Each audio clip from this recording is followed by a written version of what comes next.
सिरफिरे आशिक ने अपनी प्रेमिका का मर्डर करने के बाद उसकी लाश को अपने बेडरूम में दफन कर दिया था। कातिल की कहानी आपके रोंगटे खड़े कर देगी। माँ बाप का मर्डर दिसंबर 2016। आकांक्षा की गुमशुदगी की रिपोर्ट। आकांक्षा का शव बेडरूम में दफनाया गया। 30 अप्रैल 2017 600 पन्नों की चार्जशीट कोर्ट में पेश। माँ बाप के शवों को घर के बगीचे में दफनाया गया था। आप इस वीडियो पे नए हैं तो कृपया सब्सक्राइब कर दे और एक प्यारा कमेंट भी कर दे। उदयन 17 दिसंबर 2016 को एक पोस्ट करता है जिसमें लिखता है, आकांक्षा मेरी जिंदगी है, किसी ने उसे पिन भी चुभाया तो मैं उसके दिल को तलवार से चीर दूंगा। इस पोस्ट में आकांक्षा के साथ उसकी तस्वीर भी है। एक और पोस्ट है जिसमें वो लिखता है कि इस बात पर कोई शक नहीं है कि उसने मुझे पूरी तरह बदल दिया, मुझे अच्छा इंसान बनाया। मैं सिर्फ एक नियम फॉलो करता हूँ। आकांक्षा के दोस्त मेरे दोस्त हैं, उसके दुश्मन मेरे दुश्मन। उदयन के इन पोस्ट से कोई अंदाजा भी नहीं लगा सकता कि वो जिसे अपनी जान बता रहा है वो उसकी जान ले सकता है। हाँ, ये सच है कि उदयन ने आकांक्षा को हमसफर तो बनाया था मगर उससे कभी मोहब्बत नहीं की, क्योंकि जिसके जहन में हवस हो उसके किरदार में कभी इश्क हो ही नहीं सकता। सिरफिरे आशिक ने अपनी प्रेमिका का मर्डर करने के बाद उसकी लाश को अपने बेडरूम में दफन कर दिया था। कातिल की कहानी आपके रोंगटे खड़े कर देगी। उदयन कितना बेरहम था इसका अंदाजा इस बात से लगाया जा सकता है कि उसने अपने सबसे करीबी 3 लोगों की हत्या की। माँ बाप के इकलौती औलाद उनकी मौत की वजह बनी। वहीं जिस गर्लफ्रेंड को वो बीबी बनाने का दावा करता था उसने उसे भी नहीं बख्शा। साल 2007 दोस्ती कब प्यार में बदल गई। पश्चिम बंगाल के बांकुरा की रहने वाली आकांक्षा उर्फ श्वेता बेहद खूबसूरत व बहुत मिलनसार लड़की। उसी साल यानी 2007 में उसकी मुलाकात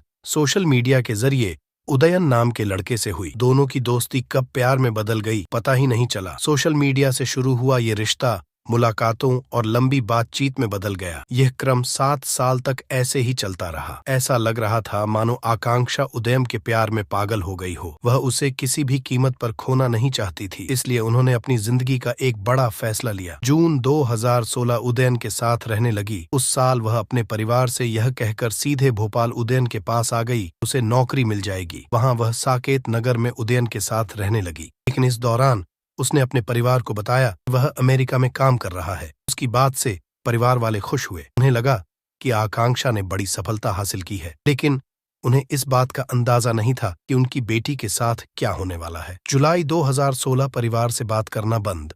तभी अचानक आकांक्षा ने अपने परिवार से बात करना बंद कर दिया। परिजनों ने काफी प्रयास किया लेकिन कुछ पता नहीं चल सका। इसके बाद आकांक्षा के भाई ने उसका नंबर ट्रेस किया तो उसकी लोकेशन भोपाल में मिली। जब उसके परिवार को शक हुआ कि आकांक्षा भोपाल में उदयन के साथ रह रही है, अब घर वालों को उसकी चिंता सताने लगी। दिसंबर 2016 आकांक्षा की गुमशुदगी की रिपोर्ट। जब परिवार वाले हताश हो गए और उन्हें अपनी बेटी का कोई पता नहीं चला तो उन्होंने थाने जाकर आकांक्षा की गुमशुदगी की रिपोर्ट दर्ज कराई। पुलिस मामले की गंभीरता को समझ रही थी। बांकुरा पुलिस टीम तुरंत भोपाल आई लेकिन उन्हें कुछ नहीं मिला। फिर भोपाल पुलिस की मदद ली गई और जांच आगे बढ़ी तो पूरे मामले का सनसनीखेज खुलासा हुआ। आकांक्षा का शव बेडरूम में दफनाया गया था।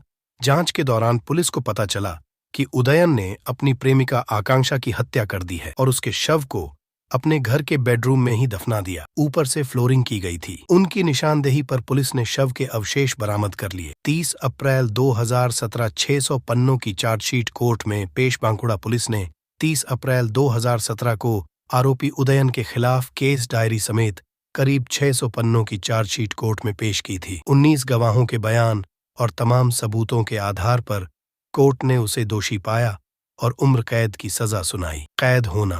माँ बाप के शवों को घर के बगीचे में दफनाया गया था। इसी जांच में पता चला कि उदयन न सिर्फ अपनी प्रेमिका का हत्यारा है बल्कि उसने 2010 में अपने माता पिता की भी बेरहमी से हत्या कर दी थी और उनके शव घर के बगीचे में दफना दिए थे। बता दें, आरोपी उदयन ने 13 साल पहले मां इंद्राणी और पिता वीरेंद्र दास की गला दबाकर हत्या कर दी थी। फिर उनके शवों को सेप्टिक टैंक के नाम पर गड्ढा खोदकर दफना दिया गया। मां बाप का मर्डर शुरुआत में पुलिस को लगा कि यह मामला आकांक्षा की हत्या तक ही सीमित है, लेकिन जब उनसे उनके माता पिता के बारे में पूछा गया तो वह ठीक से जवाब नहीं दे पाए। ऐसे में पुलिस को शक हुआ और फिर पूछताछ में उसने जो खुलासा किया उसने सभी को चौंका दिया। उन्होंने बताया कि मां इंद्राणी और पिता वीके दास की 2010 में हत्या कर दी गई थी और उनके शवों को रायपुर स्थित उनके घर के बगीचे में दफना दिया गया था। पहले उसने पुलिस से झूठ बोला था कि माँ अमेरिका में रहती थी, जबकि पिता की बीमारी से मौत हो गई थी, जबकि उसने पहले माँ और फिर पिता की हत्या कर दी थी। हत्या के बाद माँ बाप की पेंशन लेता रहा। इतना ही नहीं, उनकी मौत के बाद वह फर्जी दस्तावेजों के जरिए 7 साल तक अपनी माँ के नाम पर पेंशन लेता रहा। फिर बाद में उन्होंने मकान बेच दिया और भोपाल में रहने लगे। साल 2020 में दोबारा उम्र कैद की सजा दी गई। बंगाल के बांकुरा की